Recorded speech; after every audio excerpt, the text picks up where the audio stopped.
podcast is part of the Sports Social Podcast Network.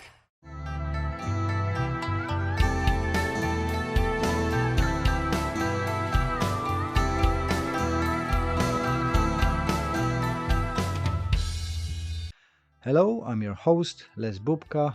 Welcome to Anxious Black Belt, a podcast that focuses on karate, mental health, and everything in between. If you enjoy our content and would like to support us, best way to do that is to listen to another episode, share with your friends, and leave us a review.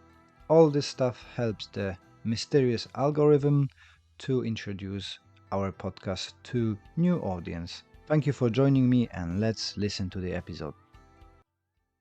Alright, let's go. Welcome, Patreon people. My friend Brian Bates joined me here, and we're gonna have a chat about dictionary. So you brought me in, which is No, because yesterday, and I was actually trying to get the Bob as well, but Bob gonna join later, so we're gonna talk to Bob as well. Why? Because you're doing different martial arts. You do combatives and stuff. So karate is my base. Aikido jiu-jitsu and dabble in combatives as well. Yeah, so I've been doing. So I had a background in wrestling, done BJJ, do BJJ, and so on. And I don't see so much insecurity in other martial arts, but it's lots in karate. Karate seems to be, it seems to be the one where, like I say, people are a bit insecure about what they do, very unwelcoming, like inviting other people into their dojos, and very insecure, I guess. I don't know. Do you know where would that happen? I think it is insecurity. So maybe not very confident with their own skill level, you know. So then, why would you invite somebody else in to perhaps be doubted on that level of skill, you know? So I think there's a bit of that, and the same with instructors not allowing their students to go elsewhere to train. You know? And I think a lot of that is, or if they go there, they might really like it, or they might find that instructor was a little bit better than me at doing this. So they'll tend to hold their students back by not allowing them out to train. Yeah, it seems to be that, I think because we are being fed that karate is so almighty, and then when it comes to reality, people don't do much of sparring and testing, and then you see those videos, and everybody wants to avoid somebody storming the dojo and just beat the shit out of us. Yeah, I mean, I did see the video that you shared recently, and again, it's just probably lack of sparring, isn't it? Yeah, so he may have sparred only every other week, or maybe, you know, whereas it's a different. I think traditional martial arts and combat sport are quite different things. You know, so combat sport, that's what they do. They train week in, week out. Every session is putting on the gloves or rolling on the mat. Whereas traditional martial art, I think it's a broad church. There's a lot of things within traditional martial arts. So for some clubs, sparring is a really, really small part of it. Whereas I think it's an important part. You know, I think particularly after we visited you, I don't know, it was 3 years ago.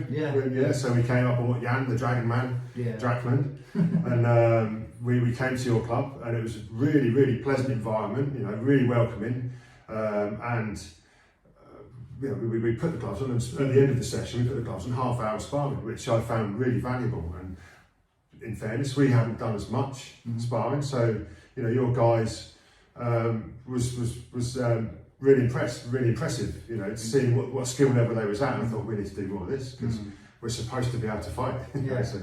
I think it's kind of the video, again, because of my English, written English especially, people misunderstand me, or maybe I'm just writing blogs. But the video yesterday was, I didn't have a go at the karate guy, I was just aiming at that, you know, we are used to it, to fighting, and then people jump in, because Machida was fighting in MMA, I can go to the gym, never fought in that rules. You know, and I had a fight with Tommy, right? And he was smashing me like nothing, right? Because I'm much smaller for him, that's not an excuse, but I never trained that rules properly, so we took all my weapons on purpose, and it was a very eye-opening thing. And how is for you with the combatives, because that's another broad church?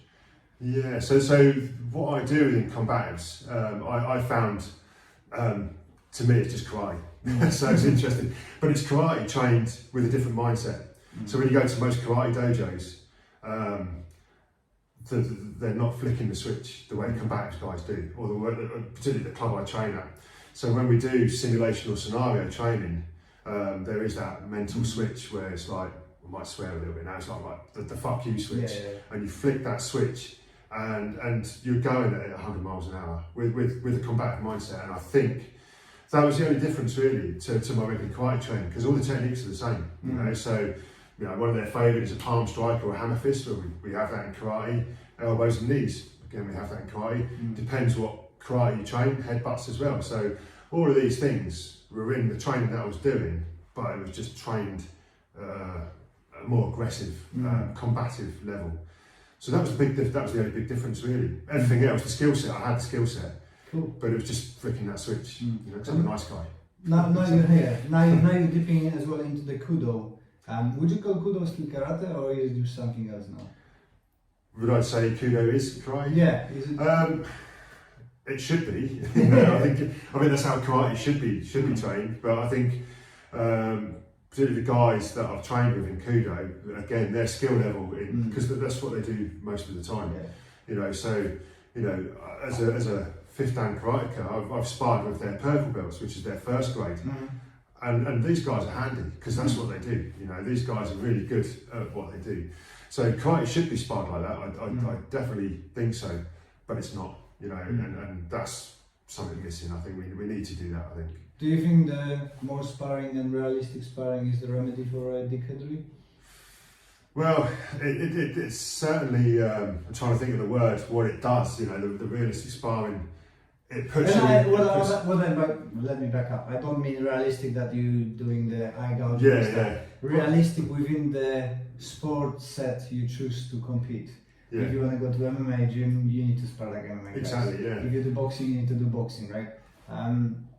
Is that bridging out people going to different clubs and doing more sparring like that would help with that insecurities? I think so. But again, I think the thing with karate is it's that broad church, isn't it? So some people don't join karate for that. Yeah. You know, so some people join karate for the health benefits, or like what your project, the mental health benefits. So I guess it really depends what you want. But if you want to say you can fight, I think you definitely need to be doing it, and then going out and putting your skills to the test. You know, not dojo storming, but going to join the dojo. You know, I've got a hole in my ground game.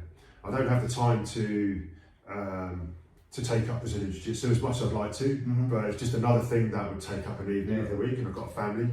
So I've made a compromise now, and I'm doing some sessions with Jamie Club online, which I was really surprised at how well it works. But again, you know, it's just filling the gaps. But I'm never going to be a brilliant ground fighter, but at least I have some skill. And I would never say to people, you know, if you want to learn this ground fighting, you know, to go to me, I would send them somewhere where they can do it. I think that's what it is. That we as a coaches in karate need to be transparent in what we can do, where we are high skilled and what we don't. So like my ground game is very poor. So I say to my students all the time, you know, you think I'm good, go to a BJJ club. Exactly. Yeah. And I think we just need to start being more honest about what our strengths and what our weaknesses are. Yeah, for sure. Yeah, I think because obviously you've got your wrestling background as well, so we only introduce probably longer than I think. But let's say I've been sort of incorporating grappling in my karate for the last 10 years. But that's for a karate skill set. You know, so, and you can adapt your skill set to others. So when I did the World War II combatives course last week, the grappling that we've done in our club, I wasn't like a fish out of water when I was up against, there was an MMA guy and a Sambo guy there, and I was fairly comfortable, you know, whereas if that happened to me 10 years ago, I wouldn't know what to do, you know. So I think for our karate, the type that we do, we have a broad skill set. But I think there'll be one thing that I do, so out of the throwing that I do, out of the groundwork, the clinch work and the striking, you know, there's a few of the skill sets. You're going to be better at one of those things, aren't you? Oh, so sure. I'd say the striking, because it's what I've always done. And then, you know, the other things are supplementary, they're adding to the toolbox. You know? Cool. Right. Yeah. That's Brian Bates for you. Awesome. Thank you very much. Cool. So, okay. Well done for listening to all of it. You are a superhero. Thank you very much for your support. And if you could leave us that review on a podcast platform, that would be amazing. I appreciate your time, appreciate your support, and I wish you all the best until the next one. This podcast is part of the Sports Social Podcast Network.